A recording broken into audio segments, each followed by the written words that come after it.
Hey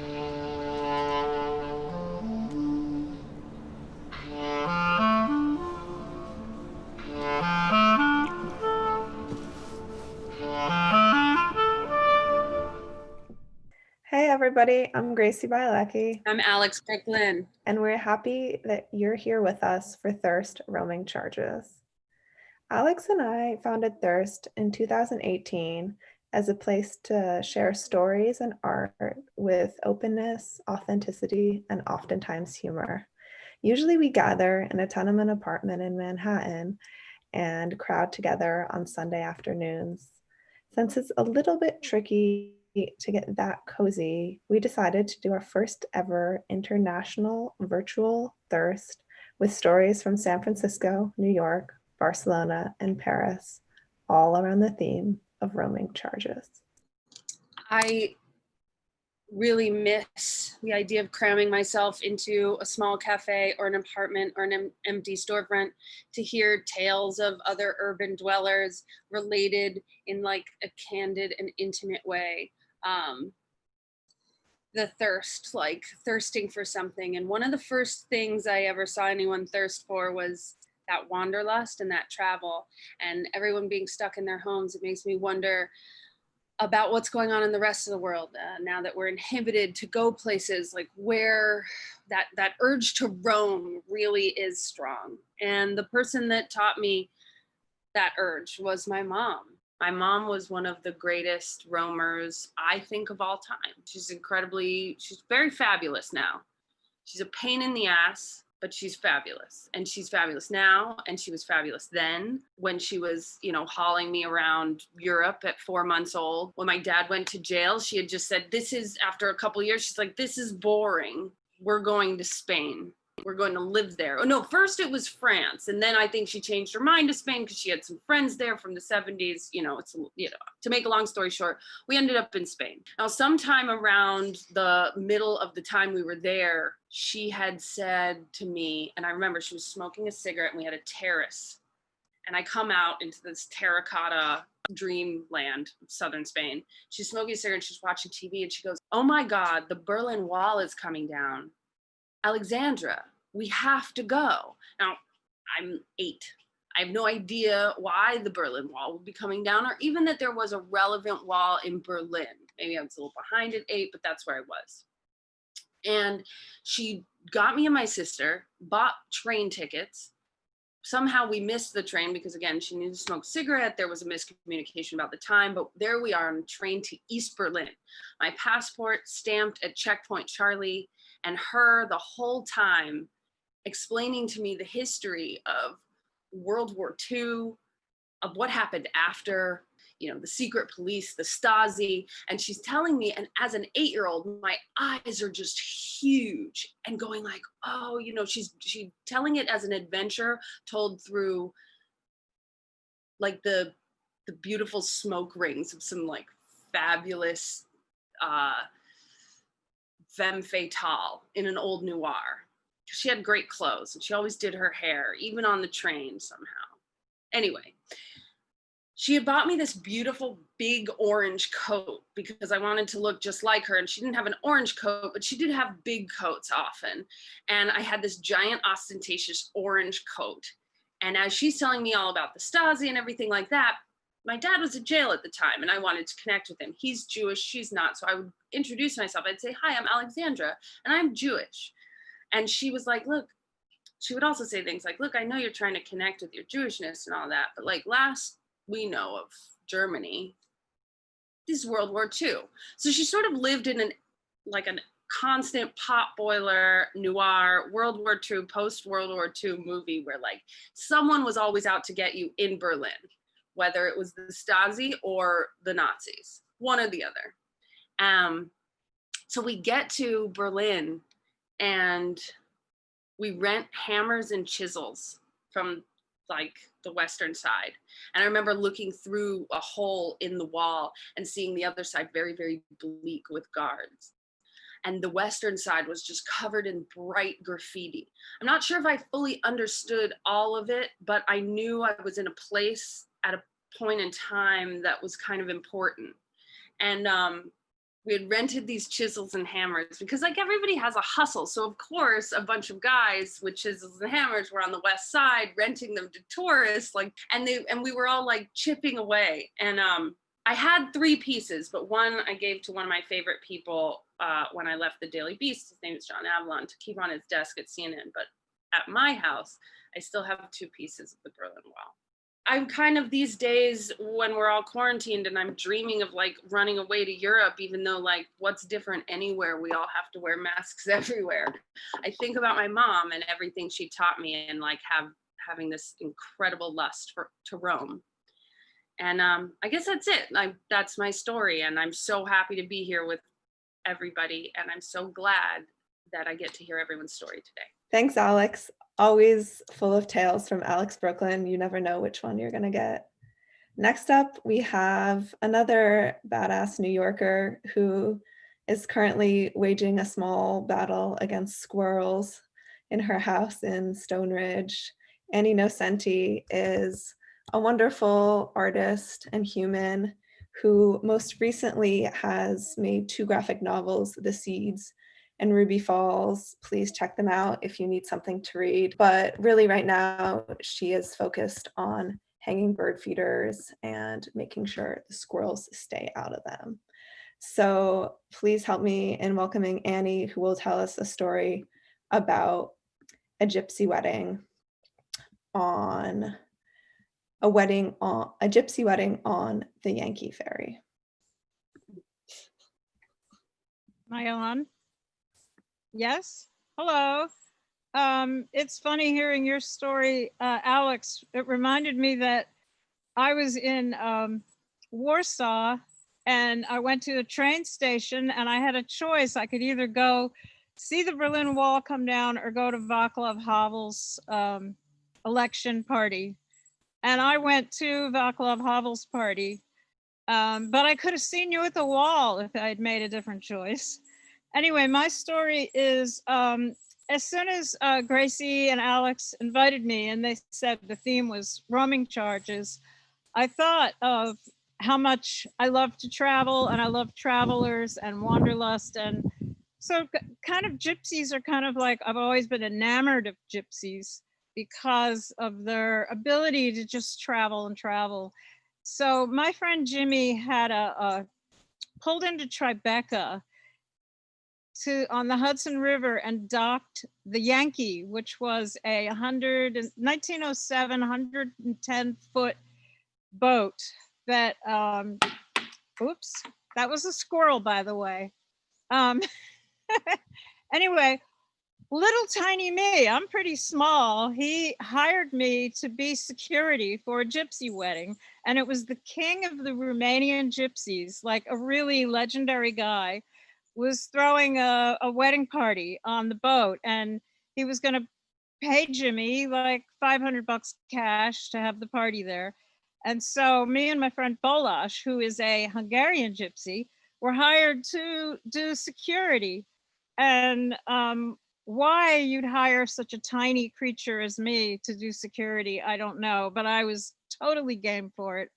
And we're at the pier, and this like double wide yellow Cadillac pulls in with like several license plates hanging off of it. Like they just had changed them out a few times on the highway. And all these like vans pull in, and out of the vans come all these incredibly dressed to the nines, red spandex, high-heeled gypsy ladies and men and their kids. And the king of the gypsies had like an orange suit on, and he carried this scepter. It was like a cane scepter. Anyway, he was so cool. And but the car, you could look at this beautiful yellow Cadillac and see that like the fender was hanging. It was like a little dicey. And then all these ladies start moving in with like a fleet of baby carriages. And me and Balázs are like, what's with all these baby carriages? And as they got closer, we could see they were filled with hunks of meat and bottles of liquor. And then Balázs and I first kind of realized that our job as security was trying to get all these like ladies in stiletto heels to walk the plank to get on the boat without falling in. And they spread this table full of like a pig, a lamb shank, you know, all this meat. And we were kind of like, where's the potatoes? Where's the vegetables? And it turns out there was nothing but liquor and meat. And they started a party and gypsy music and singing and dancing and drinking and going wild. And me and Bolash basically spent our time trying to yank kids from, you know, falling off into the Hudson River. And the men came in and the men ate first and left, and everyone else had to leave. And the men got to pick at the meat and grabbing hunks of meat and eating it. And only when they were done could the young boys come in. And after that, finally, the women were allowed in. So, you know, it was a pretty sexist setup. And by then there were just sort of like rib cages and not much meat left, but they did their best. And so then there was this two women in fur coats, spandex dresses, high heels, get in a cat fight. And me and Bolash are like, okay, now we actually have to do some security. Let's break up this fight. And Bolash was like, no, wait a minute. You don't break up a gypsy fight, not between two women. Just let them have at it. So we let them fight and pull each other's hair and punch and scream. And it was kind of like we realized it was entertainment and everyone's singing and dancing. And so it comes to the end and the king of the gypsies hands us a check. And Bolash and I were like, that check's rubber. That's gonna bounce. And we were just like, now we're security. You know, we're not taking a rubber check. And all the king of the gypsy and all the men just kind of lined up and went, that's all we have, a check. And then we were sort of like, do we fight them? And Jimmy comes in and he's like, he took the check. And we're like, Jimmy, don't take that check. It's rubber. And after they go, after everyone leaves, Jimmy says, you know what? I'm sure this check will bounce and I just lost $500, but that night was worth $500. And that's the end of my story. Thank you. I love that, Annie. I think my favorite part is just imagining you as a security guard. Because why not? Up next, we have a wonderful storyteller and human coming to us from Paris, Matt Jones. He is a writer of poetry, prose, and books. He not only leads a writing workshop here in Paris with Paris Lit Up, but also a log gym where people lift logs in the forest. So truly a Renaissance man, and we're happy to have him here with us. Thanks so much, Gracie. It's an absolute pleasure to be here. I've certainly got a few thoughts on this roaming charges thing. After 13 years of serving in the Canadian military, I eventually retired and figured, oh, I need a new job. So I took a job teaching at a university in China, which resulted in pretty much the longest flight of all time, I think, from Ottawa to Beijing. And when you land in a country that's much different from your own culture, I think the first thing you notice is they're using a different alphabet. You know, when you see Spanish, French, English, you know, you may not understand all the words, but you're looking at the same alphabet, so you can derive a little bit of meaning from that. But when you're looking at things that make no sense at all or look like bird scratches, you have a deep, ominous feeling of, oh my God, I'm a stranger in a strange land. The second thing that jumped out for me was this extremely thick fog, smog, like literally couldn't see your hand in front of your face. It was like this like post-apocalyptic level of fog. I would not have been surprised to see like Godzilla literally yawning out of the mist. I understand that Godzilla is a Japanese reference and this is a story about China, but since Godzilla is this giant dinosaur fire-breathing dragon beast, and I'll probably try to work him into whatever story that I do end up telling. The third thing I remember is this kind of like homogeneity of buildings in which you would see 11 identical buildings in a row or something like that. And the first couple that you would see, they'd have people living in and the lights would be on, and the next couple, there'd be no glass in the windows and they wouldn't be functional yet. And the last couple buildings would be like decapitated and they'd still be works in progress. And all these things for me were just absolutely, totally different experiences of culture. So I'm in the airport and I'm waiting for the guide to scoop me up and put me on the turbo train so we can get to the university where I'm teaching. Obviously he's late. I'm walking around with a helpless sign saying, "I am Matt Jones, please rescue me." He eventually shows up. He's this tiny man. He insists on carrying all my bags, which I was very happy to do. The bags were like 10 times bigger than he was. I'm nodding in and out of consciousness on the 3-hour train in order to get to the building where I'll be staying. And eventually he kind of sticks me in this room, which would become my home for the next year. And I collapse on the mattress and pass out, and I wake up and my lungs are on fire. It was a mold attack.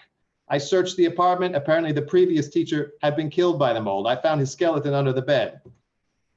I thought I was tough. I'd done a bunch of tough things. I'd driven a warship. I'd served in Afghanistan, and I was not ready. When I woke up in the morning, I was clawing at my own lungs. I ran into the washroom, exposed pipes, filth all over the floor, no shower curtain, whatever, no big deal. Jump in, take a cold shower, trying to hose myself down. And as I'm toweling off on the way out, I feel something small and chitinous with about 1 million legs land on my back and started frantically squirming and writhing and twisting and crawling all over my body. And I didn't know what to do. It was clearly some kind of crazy centipede was on my back.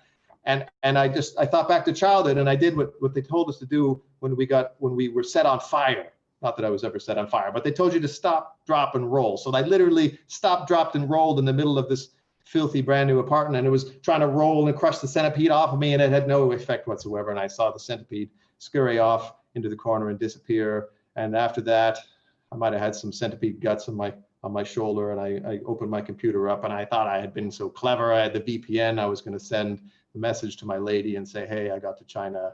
I'm okay." But the VPN didn't work, and I couldn't get past the firewall, and I couldn't send any message. And I was so homesick that I cried.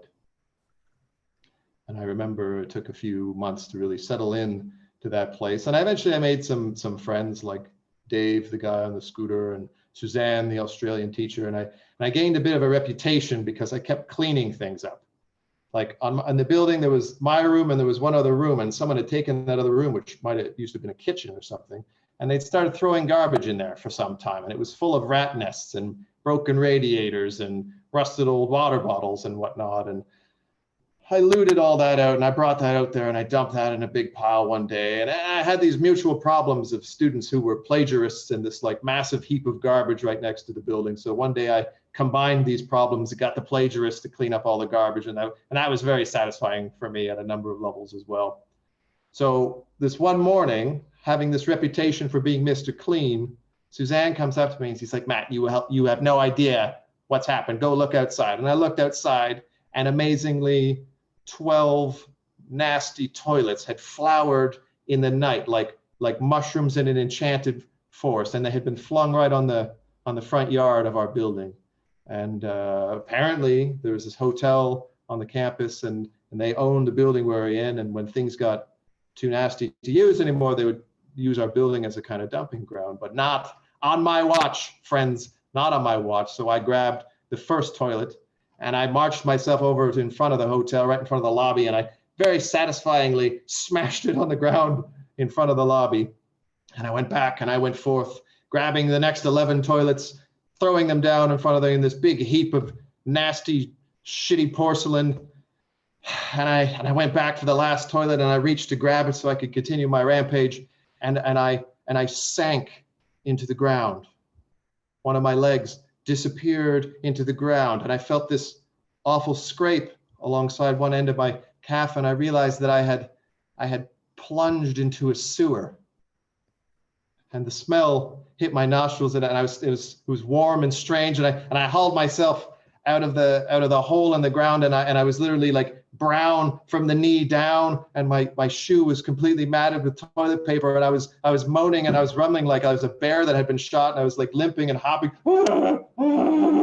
towards the front of the building, completely traumatized.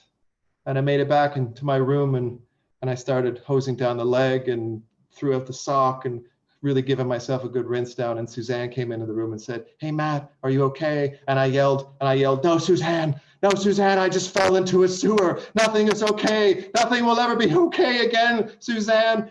And immediately after, I started getting really sweaty and feverish and shivery. And I crawled into my bed, and I thought about all of the people that I'd left behind in order to go on this adventure. My partner, my elderly mother, my brother with the 2 kids I'd never met, all the friends in the military I'd never seen before. And they were standing around me in this big feverish circle of judgment saying, "Sure, Matt, you've gone and you've collected all these experiences and gone all of these places, but now you got to pay the price, Matt. Now you got to pay the price." Thank you, Matt. That was some thirst realness. I can actually fairly easily imagine you picking up toilets and shattering them on a sidewalk.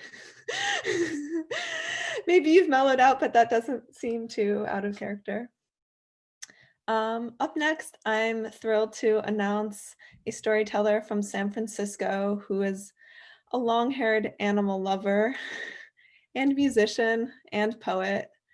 And a couple of years ago, he got the, very simple, normal idea to take a stroll across the US. And he's here to tell us about that. Thank you, Gracie.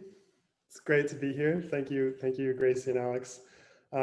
Yeah, so when I first heard the theme of this event, I thought of one story, but that one's for another time. This is the second story I thought of, and like Gracie said, it's from the walk across the country that my then girlfriend, now wife, and I did 5 years ago.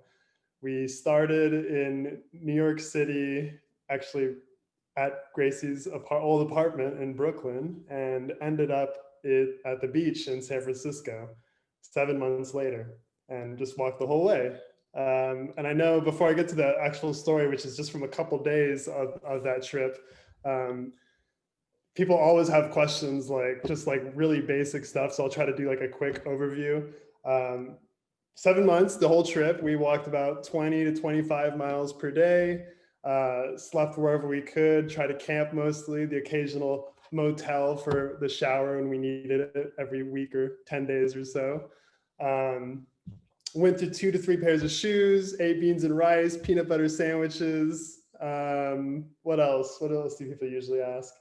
Oh, and we didn't carry backpacks. We pushed everything in a big, it's actually a dog stroller that we called the buggy, so that we could lug a ton of water across the desert. Very crucial. But anyway, the story I wanted to tell that the theme made me think of was from a few days around the Rockies. So we'd already had about 2,000 miles behind us, and this was in July.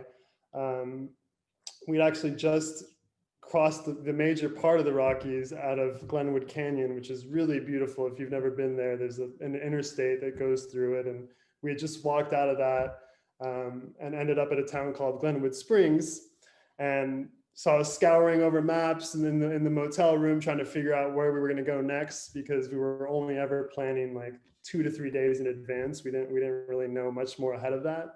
And I'm trying to figure out a way forward, because I knew that we were in the West now. There would be more trails, there would be more paths, as opposed to the roads and highways that we were used to on the eastern half of the country. And I did. I found a path that we could go through the mountains. I think it was the White River National Forest. Talked to a ranger. At first he was skeptical. He's like, "I'm not sure if you're going to be able to do it." But as it turned out, we were able to. And there wasn't really too many obstacles, except for a little stream that we encountered. And we were like, are we going to have to carry the buggy across and wade through? And if we drop everything in, all our clothes and sleeping bag is going to be wet. But as they say, the trail provides, and a couple hunter types came up in a 4-wheeler and we're like, oh, we'll just ferry you across. And so we just got through that little obstacle super easy. So for the most part, it was 4 days out of Glenwood Springs through these beautiful mountain passes, through these valleys, through these beautiful glades with greenery and flowers and butterflies. And we're just sort of lounging and peaceful.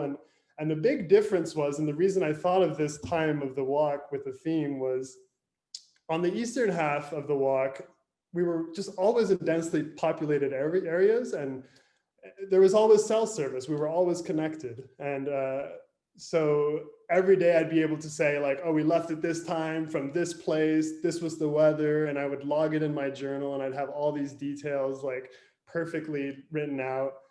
But for these 4 days, we actually had lost service. And it was really the first time of the entire trip, believe it or not, when we just didn't have full cell coverage. And I didn't think anything about it. We were like pros by then. We had everything down to a science. So we were just like, we'll do our 9 to 5, wake up, walk 8 hours, and then, wherever we lay our heads, that's where we are. And it was just like super beautiful, super peaceful. We were just, just loving it. But what I hadn't thought about was the fact of disconnection was that on the earlier part of the trip, every day or so, I'd been able to actually like text my mom or somebody like, hey, we're here, we're alive, and not really think about it. On these 4 days, that went out of my head until we got within range of coverage again, and our phones blew up. I've got texts from my brothers. Natalie's parents are calling her, and none of them are freaked out. They're all calling on behalf of my mom, who has having a panic attack, and apparently called the forest rangers, called like the county sheriffs, probably called every single person in a state bordering Colorado, and was probably thinking about flying out. Thankfully, the rangers deal with this situation and they don't send a search and rescue every time your mom calls, because they know sometimes people want to be lost in the mountains. So that's basically it. I made sure that she knew that on the western half of the US, we may not check in as often, but we'd be okay. So anyway, remember to let your mom know, or whoever that loved one is, that you're doing okay and you're all right. Thank you. Thank you, Ronny. I love that story. Definitely a difference between being off the grid and being on the grid, even if it causes parental stress. Our next storyteller is coming to us from Barcelona. Happy to introduce Mara Faye Lethem.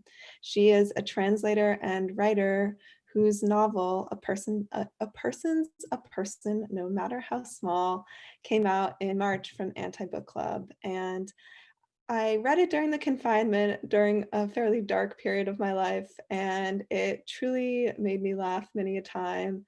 And there's a scene where the pregnant narrator, who is just voraciously eating all sorts of delicious food, is tearing into a pack of Thin Mints, and she compares the texture of the Thin Mint to the lunar surface of her ass in a way that I just don't think I'll ever be able to forget that. And it also really made me want to eat Thin Mints.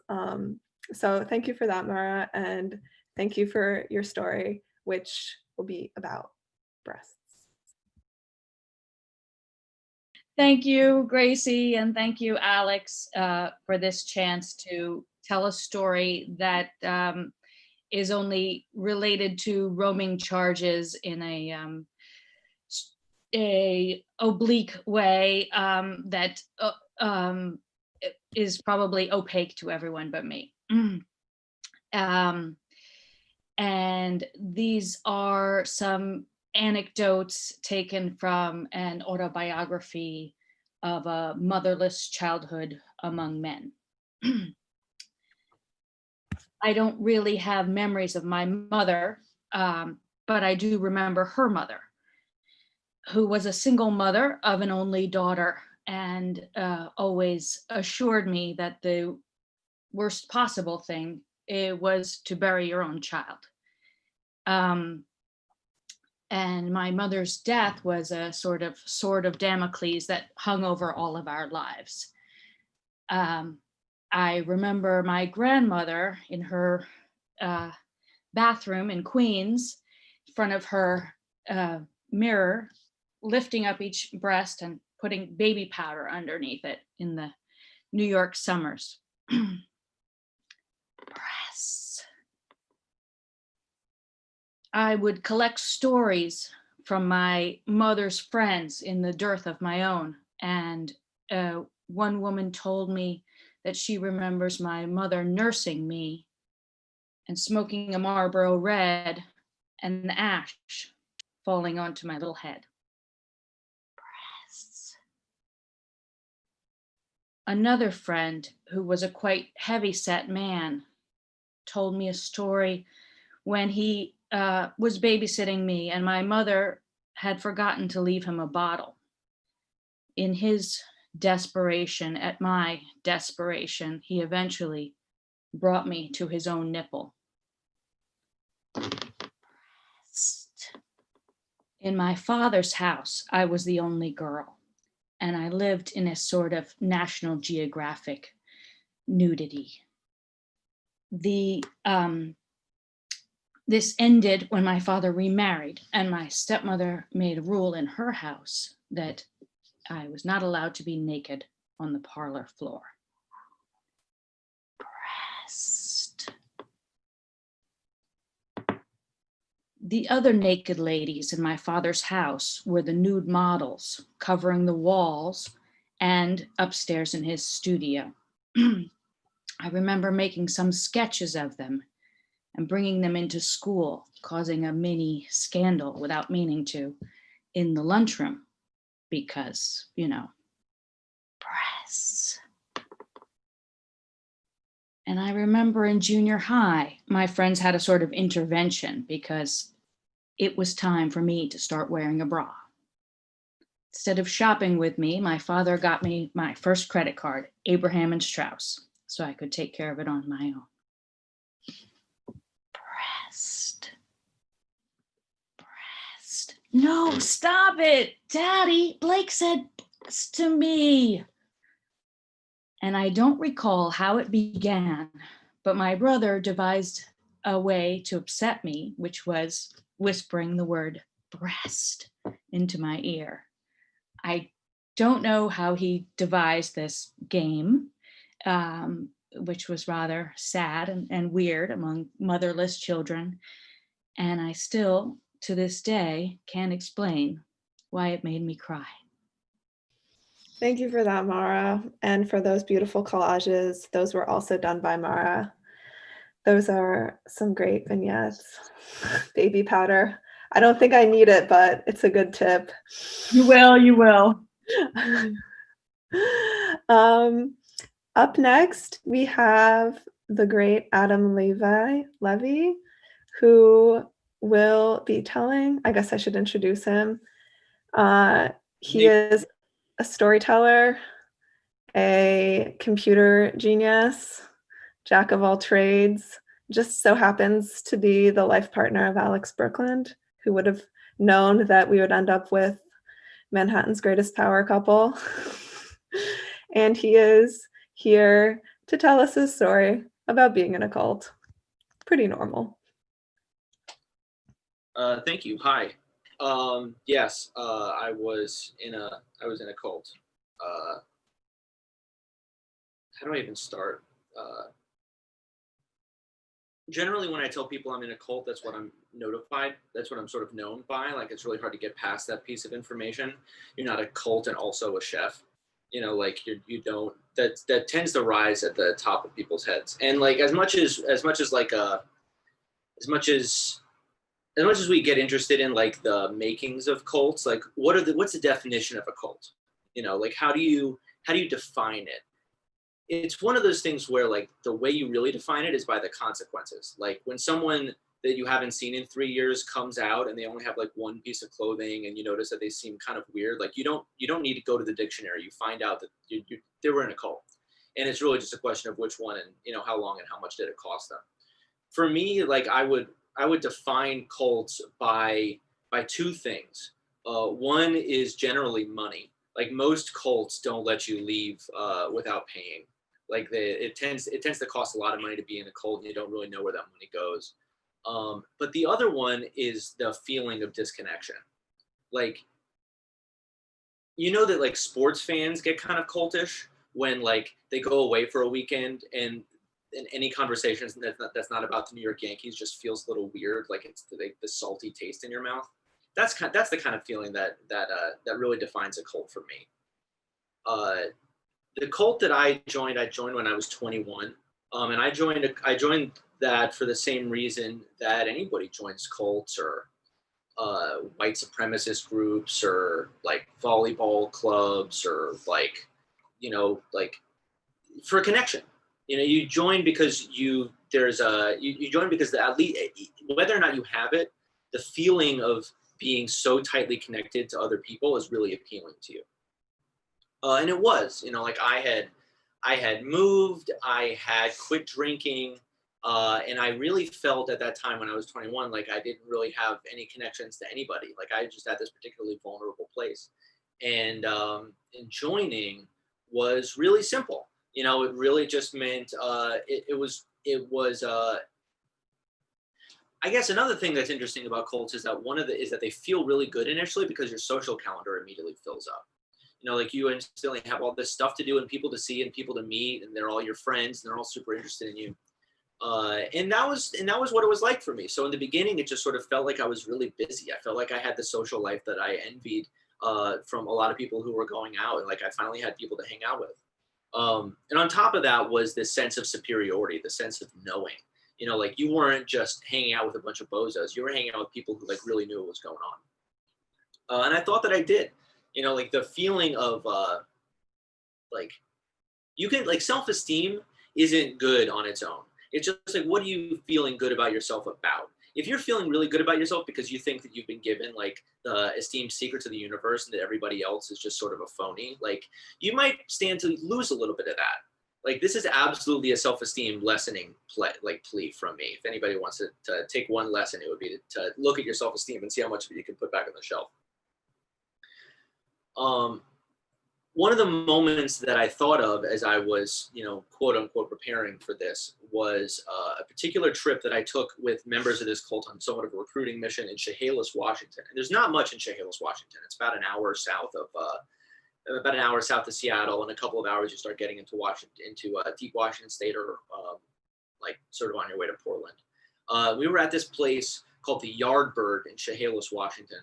And it's a Yardbird because it's a giant like sort of like thrift and junk shop with a big steel black duck in front of it, like big enough, like a trailer sized. And so we went with everybody else afterwards and we took a picture of this thing. And the thing that I remembered about it is that this was not my first trip with this group. Like we traveled all over the US and like all over the US talking to people about this. And I remember how connected I felt even though I was really far away. The topic is roaming charges, and roaming charges are what our favorite corporate overlords, the carriers, esteem to do when you wander a little bit too far away from the ranch. And roaming charges aren't a problem until they are. All of a sudden you don't really know how far you sort of slipped outside of your comfort zone, and then you just got to figure out how much your bill is. And for me, the bill came about like 2 years later. I was. For the same reason that I think people join cults for the same reason, pardon me, this is a story about a story, not as much as it is the story itself. It would just take too long. People leave cults, I think, for the same reason that they join, which is that like the cost all of a sudden becomes really clear. All of a sudden, like all the things that it costs to join the cult, like all the friends you sort of ignore until they don't call you anymore, all the friends that you've ignored because they left the cult, all the money that you've spent, all the money that you've given away, the things that you end up saying that you've always sort of believed weren't true, like they all sort of add up. And that was what it looked like for me when the bill came due. Myself and a really good friend, I was out like a couple of $1,000s by the end. He was out about $100,000 by the end. And we found ourselves sometime in like 2015, in the same room that we had been in every week for the last 4 years, except we didn't feel like we were anywhere that we recognized. Like the change from being able to go anywhere and feel completely connected, and then just a couple years later, being in a place where we completely recognized but feeling absolutely nowhere. That was what it felt like to leave. And being able to reconnect took a lot more time than I imagined. Like I was really surprised how long it took me to unlearn a lot of the things that I'd learned, all the way to unlearn the way I allowed myself to be treated, the way that I expected to treat other people. And to be honest, some of the periods of time after leaving were some of the scariest times of my life, because I began to distrust my own brain. I began to distrust whether or not the things that I was thinking and that my intuitions were at all true. What happened next is the end of the story, which is, you know, the long, slow, gradual recovery. I moved a couple of times. I made new friends. I slowly began to unlearn a lot of things that I learned. And gradually I stopped looking back at the time that I was following these guys around with fear. And it started to just become the past, it started to become a memory. And switching carriers is really hard. But I mean, in my case, it was worth it. T-Mobile's got a really good plan nowadays. So thanks.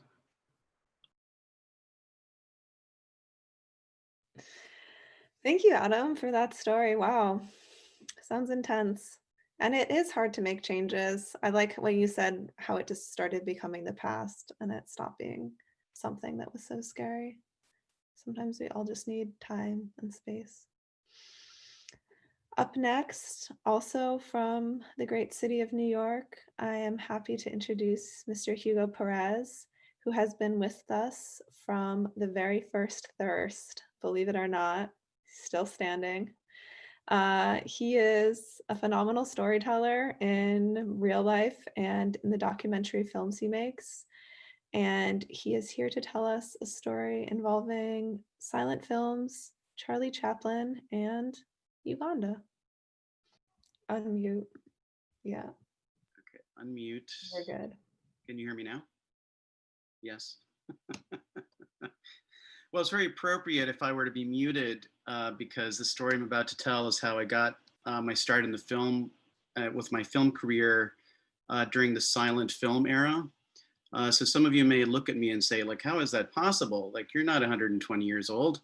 Well, so I had my own private silent film era.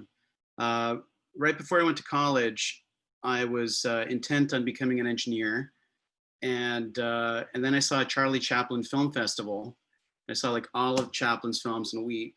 And I thought to myself, that's what I want to do. So I went off to university and they didn't have a film program. And so I started to make these silent film comedies on my own. Chaplin, Keaton, Harold Lloyd, I consumed all of their work and then created my own silent film character. And then while during my college years, made 3 silent film comedies. Anyway, so after college, I went into the sound era and started to make documentaries, and that's what I've been doing for most of my adult life. But I've never lost my love of Chaplin. And recently, some of you know that I've been working on a documentary in Uganda about Wakaliwood, which is Uganda's first and greatest action movie studio. So the director and the founder of the studio, Isaac Nabwana, 12 years ago, he was a brickmaker. And one day he decided to become a filmmaker and to make action movies. And, since then has made 40 action movies with no money and no training. And so my friend Catherine and I went to Uganda to make a documentary about these guys and the amazing work that they're doing. Interestingly, I discovered that, before I went on the first shoot, that Chaplin, audiences in Chaplin had just discovered, in Uganda had just discovered Chaplin. And so, they're like the bootleg guys that sell the DVDs, right? If you want to get Avengers or you buy it on the subway for $5. So in Uganda, they have the same guys that sell all the latest movies, but these guys were also selling Charlie Chaplin movies, right? As if it was like the Avengers, and people loved Chaplin. And so I sort of, still have a Charlie Chaplin costume that I get into every once in a while. And I brought it with me to Uganda. And after we had wrapped 2 weeks of filming, I told Isaac, the director, he's a fan of Chaplin. I say, hey, listen, I've got this costume and let's do something. He's like, okay, and so, but nobody else knew that I was going to do this. And so so I'm out at the studio, the Hollywood studio, which is just a little compound of like cement huts. And so I go into one of the cement huts and I get into my Chaplin costume. You know, little mustache, the bowler hat, everything. And then look, all the guys that act in the movies are hanging out in the yard. And so I walk out the door, and in character is Chaplin. And you know, and everybody takes a look, and they just like, everybody starts laughing. And there are all these kids, the neighborhood kids would always just hang out. And all these little kids like started to like, just the fact that I walked out as Charlie Chaplin, some of them like fell to the ground laughing. This was just so amazing to them. And then I did my whole little routine. I did the walk, you know, and then Isaac, the director, we shot for like a little while. We shot like a little 2-minute video. And, you know, and I was doing a bunch of the Chaplin shtick, which is like 100 years old. And yet, if, you know, it's amazing that it worked. You know, everybody was still laughing. I felt like I was channeling the spirit of Charlie Chaplin in a slum in Uganda. And there are all these little kids that were like sitting there watching, loving it. And it was, it's really like, you know, under any circumstances it would have been amazing, but as like a Chaplin lover and somebody who would like thought his stuff was magic, I was like, wow, like the magic is still here. But I do have one image that I want to leave everybody with. So this is what my love of Chaplin led to. And now that the documentary about the Action Movie Studio is done, I hope to go back to Uganda. So because Isaac wants to make what we're now calling Charlie Chaplin's Lost Africa film. So in which Chaplin goes to Africa and fights a bunch of commandos. So that hopefully is going to happen sometime next year. And that's my tale. Thank you, Hugo. I was amazed at how good of a Charlie Chaplin Hugo makes. Very convincing, and very much looking forward to seeing Charlie Chaplin's lost film.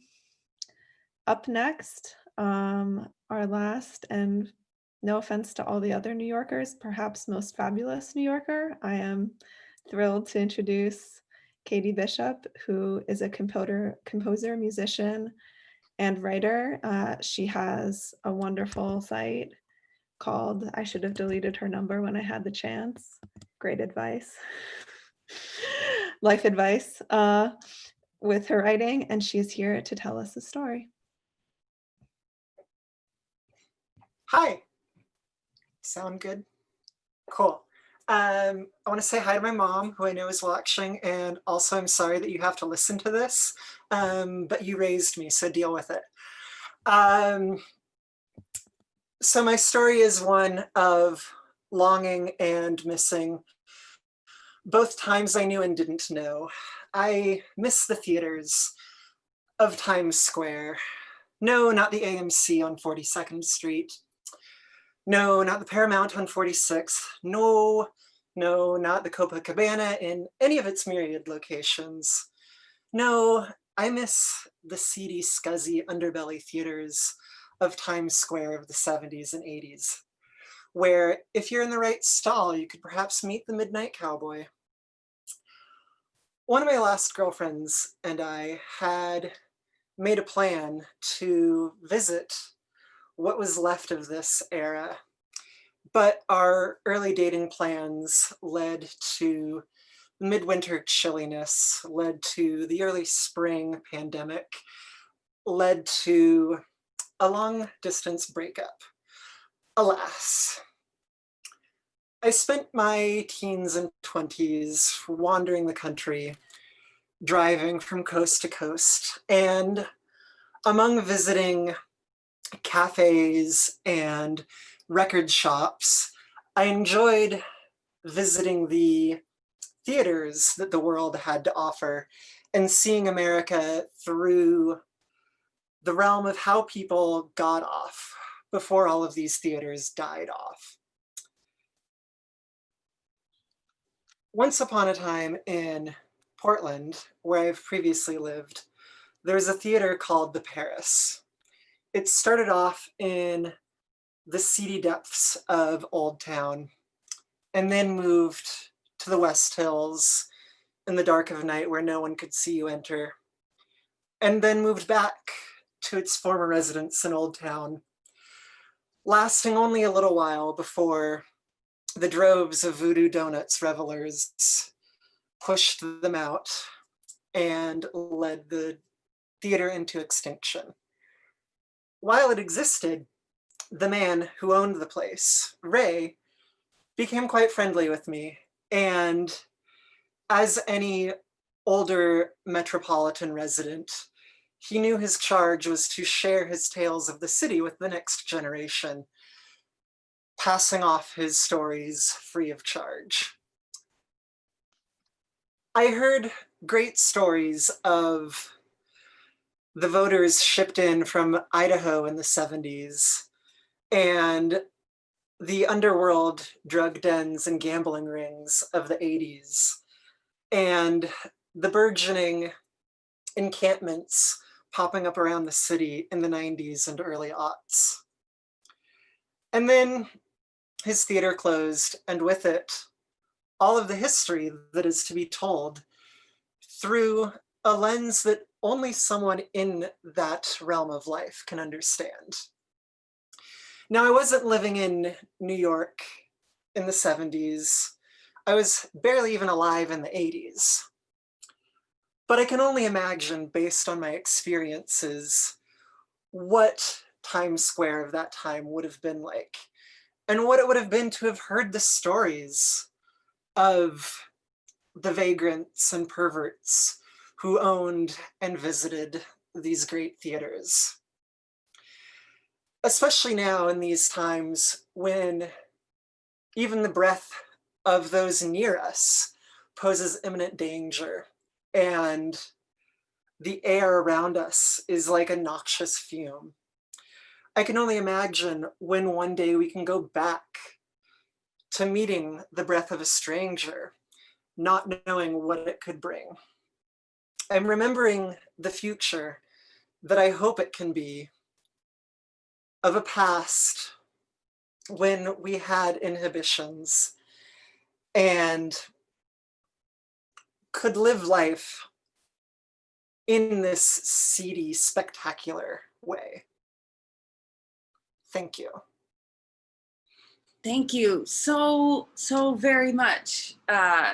Katie, that was great. And as a teenager that was reared inside that shallow amount of time where the old seedy Times Square was dying, but still got to sneak into a couple peep shows, it was kind of fabulous. I'm not gonna lie, I have nostalgia for it. And you made me think of quite a few things that I saw there, and quite a few memories that brought me back.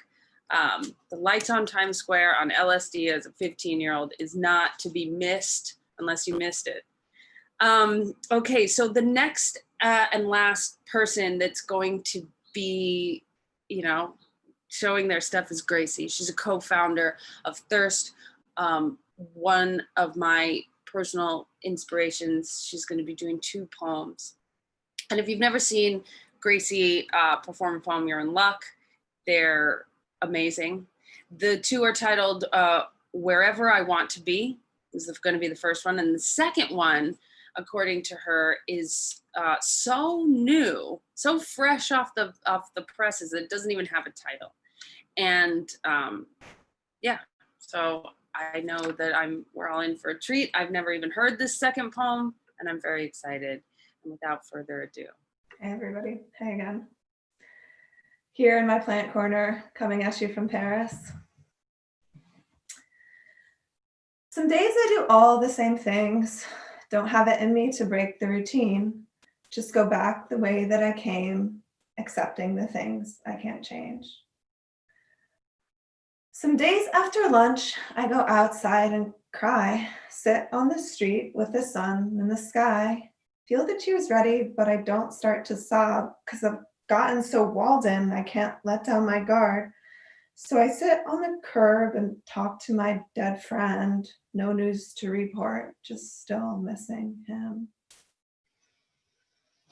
Some days before breakfast, I just lose my shit. How you like it like now when I'm flipping the script? Now you know how it feels when I'm acting like this, and you keep talking that way, I'll be ready to split. Got lovers on deck, just need someone different.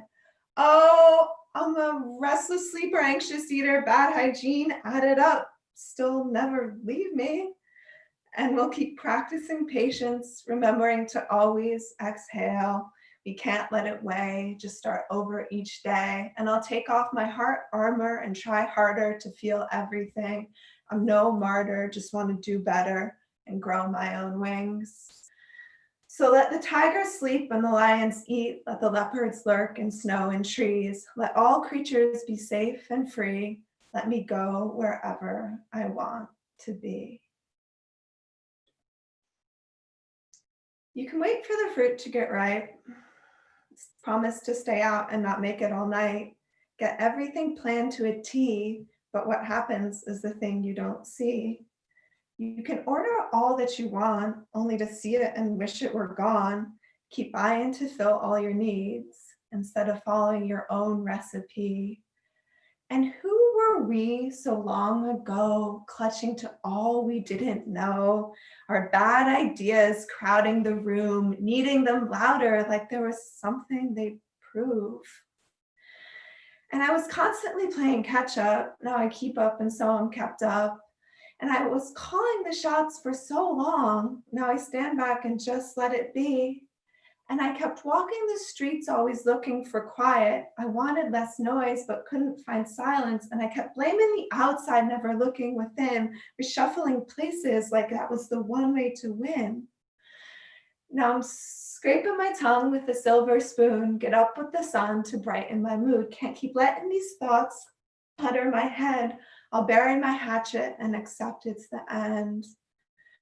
But why do all the stoners die, the summers end, and the children cry? I'm seeing all the signs from you, don't talk with words to know what's true. And we're hearing the same old songs, but new, a different tune without the blues that we'll keep singing to get us through.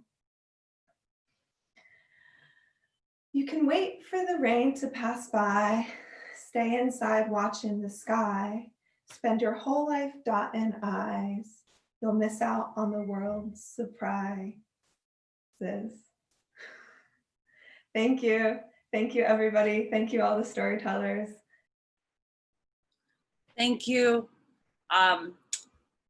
Well, that I do believe concludes our very first virtual thirst.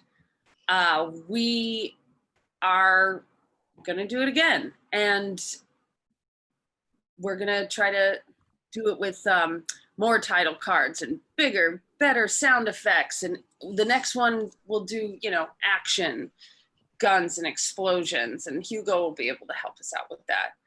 And thank you guys for watching. And if you want to tell a story, well, me and Gracie are on the internet.